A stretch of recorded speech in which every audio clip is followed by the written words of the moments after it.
메이첸 교수님의 기독교와 자유주의 2장 교리에 관해서 네 번째 시간으로 살펴보겠습니다. 계속해서 우리가 살펴보면은 더 이제 내용들을 잘 알 수 있습니다.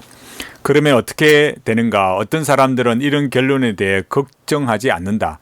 만약 바울의 사상이 제거되어야 한다면 그렇게 하고서라도 해 나갈 수 있다고 그들은 말한다. 바울이 교회의 삶에 교리적 요소를 도입한 것이 현대 자유주의 설교자들이 원하는 것과 같은 교리로부터 독립된 원식 기독교를 왜곡한 것으로 드러날 수도 있지 않는가.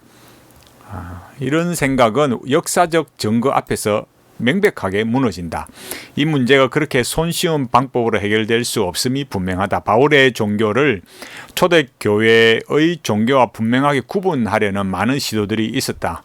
기독교 운동에 바울이 전혀 새로운 원리를 도입했다든지 심지어 바울이 새로운 종교의 창시자라는 것을 증명하기 위한 많은 시도들이 있었다. 그러니까 이렇게 고등비평 이런 걸 도입해서 이렇게 막 성경을 난도질해 가면서 초대교회의 기독교와 이 바울의 이 소위 말해서 이 복음이라는 것이 다른 것처럼 막 이렇게 주장하려는 시도들이 있었죠.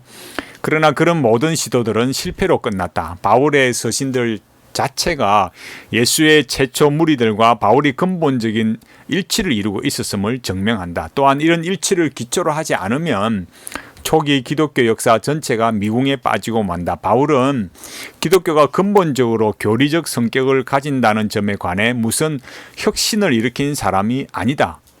사도 바울이 충분히 다른 사도들과 교제를 가지고 있었고 또 예수님의 복음에 충실했었죠.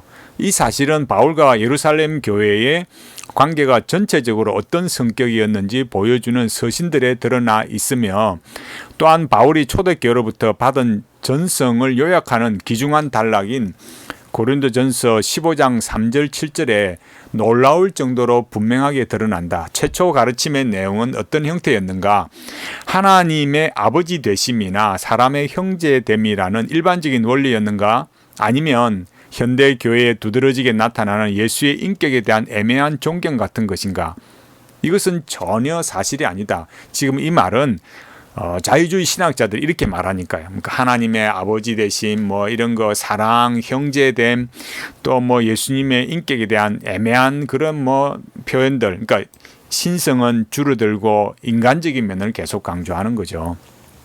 최초의 제자들은 성경대로 그리스도께서 우리 죄를 위하여 죽으시고 장사 지낸 바 되었다가 성경대로 사흘 만에 다시 살아나셨다라고 말했다. 처음부터 기독교 복음은 복음 혹은 좋은 소식이라는 말이 실제로 의미하듯이 발생한 어떤 일에 대한 설명이었다. 처음부터 그 발생한 일의 의미가 제시되었고 그에 따라 기독교 교리가 생긴 것이다. 그러니까 복음이라는 것은 좋은 소식인데 그러니까 복음서 안에 사복음서 안에 일어난 사건, 예수님의 구속 사건이 무엇인지를 이렇게 말하는 것이고 그리고 그것을 교리적으로 핵심적인 실제적인 내용이 무엇인가를 말한 것이 교리가 되는 것이죠. 그러니까 교리라고 해서 그리스도의 구속 사역과 무관한 것이 아니라는 거예요. 그리스도께서 죽으셨다. 이것은 역사다. 그리스도께서 우리 죄를 위하여 죽으셨다. 이것은 교리다. 분명하게 알 수 있죠. 우리 이런 걸 잘 배우는 거예요. 그러니까 그리스도께서 죽으셨다는 게 뭘 위해 죽었냐? 뭘 위해서 이렇게 십자가에 피 흘려 돌아가셨는가 할 때 그리스도께서는 우리 죄를 위하여 죽으셨다. 이게 교리라는 거야. 그러니까 그리스도의 죽으심의 의미가 무엇인지를 명확하게 말해주는 게 교리다 이거죠. 결코 분리될 수 없이 연결된 이 두 요소가 없다면 기독교는 없는 것이다. 그러니까 그리스도의 죽으심이 단순히 사랑이고 하나님이 우리의 아버지 되시고 우리의 예수님 형제야 사랑이야 그런 거 말은 안 된다 이거예요. 그 십자가의 죽으심은 분명히 뭘 말하는 것이라 해야 되느냐? 십자가의 죽으심은 우리 죄를 위하여 죽으신 것이다. 그게 속죄 사역이다. 이걸 분명히 말하는 게 아니면 기독교가 될 수 없다라는 거죠. 그런 거 아니면 무슨 의미가 있겠어요? 그 우리가 예수님을 믿을 때 분명하게 성령님의 역사가 무엇입니까?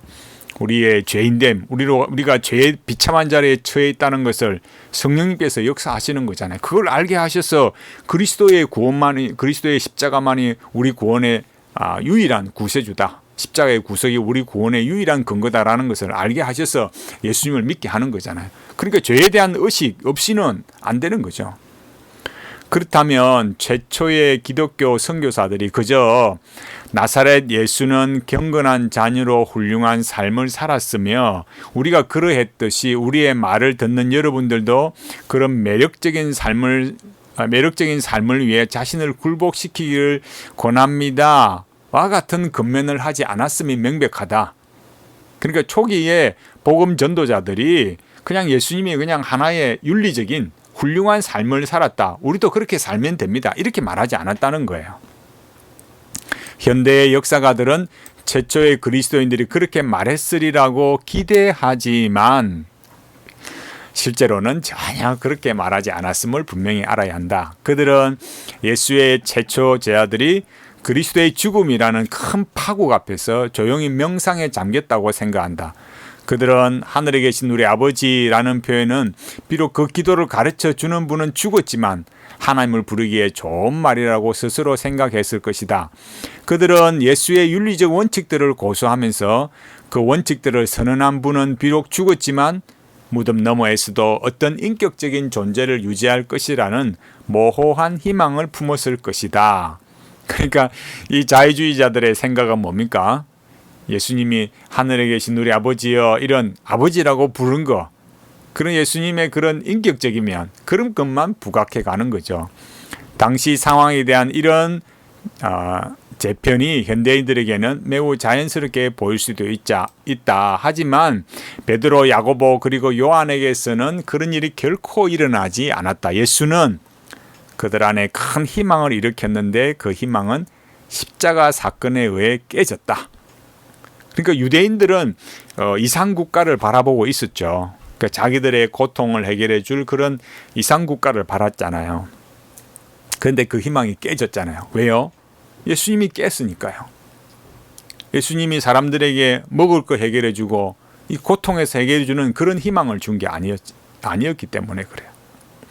이런 상황에서 종교와 윤리의 일반 원리에 대한 반추는 그 희망을 되살릴 힘이 전혀 없다.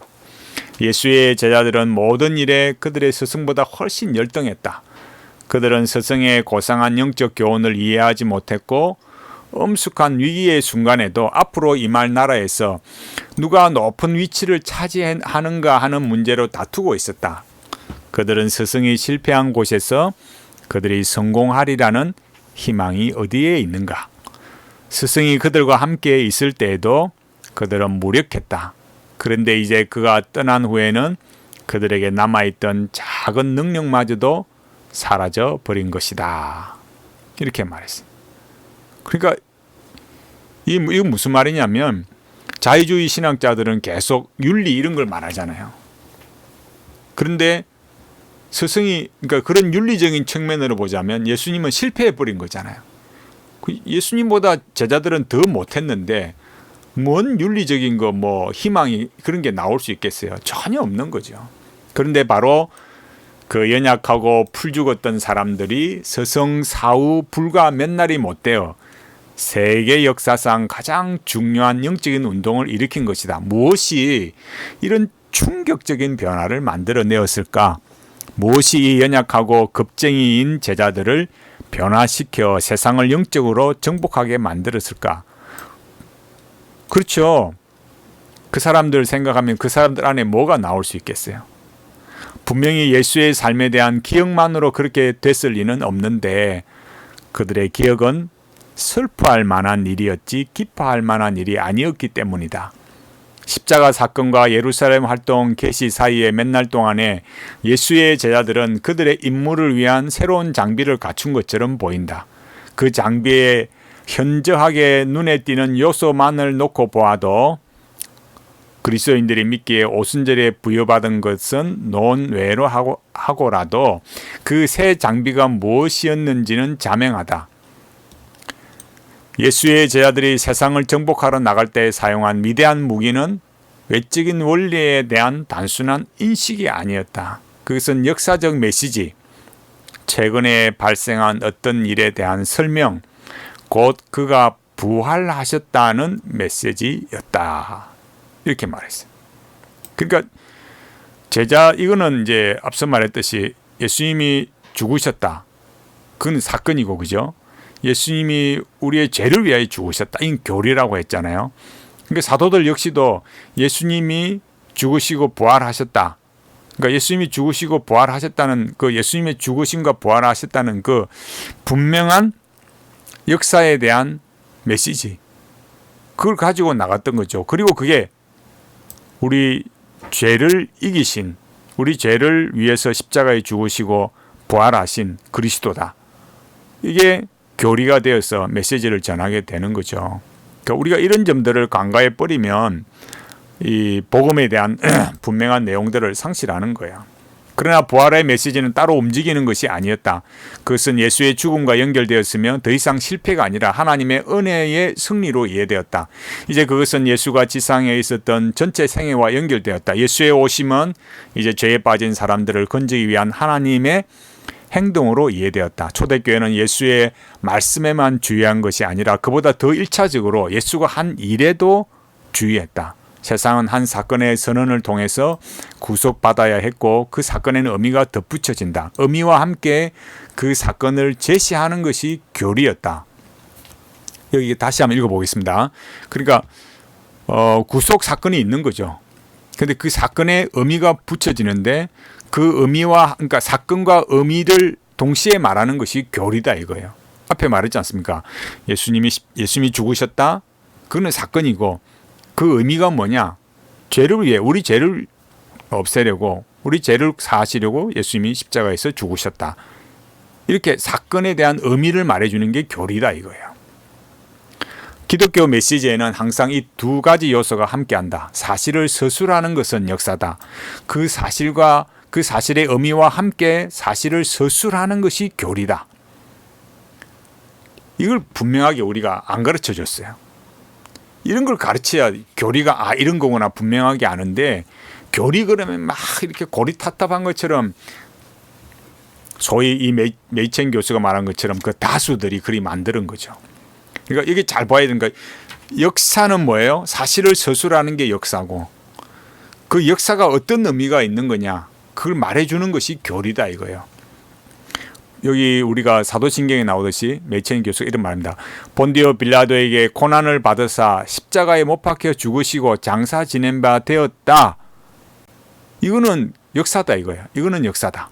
그 다음 뭐라 하냐면 나를 사랑하사 나를 위하여 자신을 주셨다.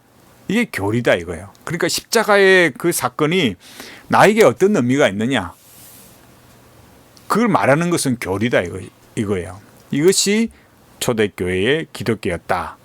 메이첸 교수가 이렇게 말합니다. 그러니까 지금 이 시간에 우리가 배우는 것은 정확한 건 뭐겠습니까?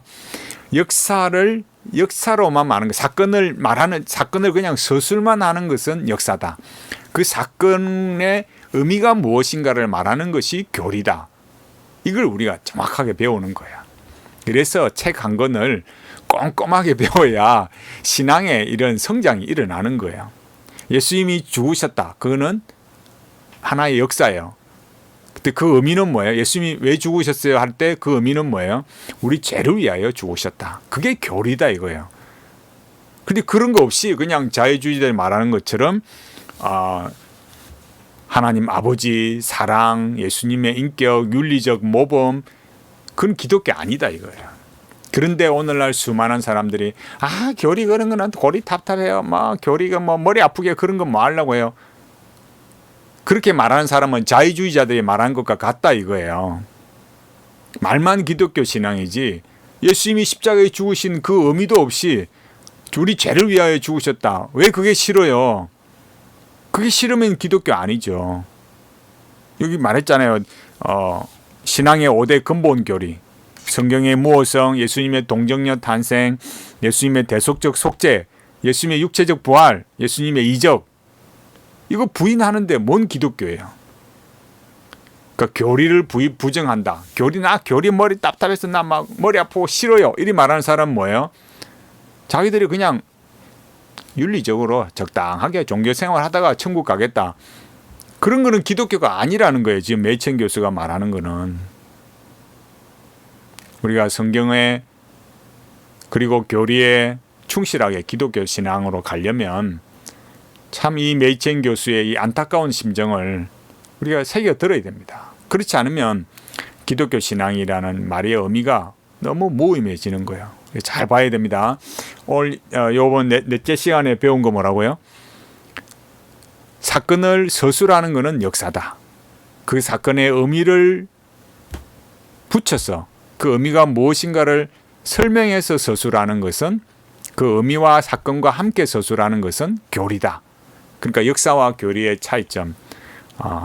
사도 바울만이 아니라 많은 사도들이 동일하게 그렇게 했다. 그렇게 증거했다. 복음을 전했다. 이걸 분명하게 알아야 된다. 우리가 이 믿음의 신앙, 기독교 신앙 바르게 가도록 하나씩 이 매첸 교수님의 책을 통해서 잘 배워가면 좋겠습니다.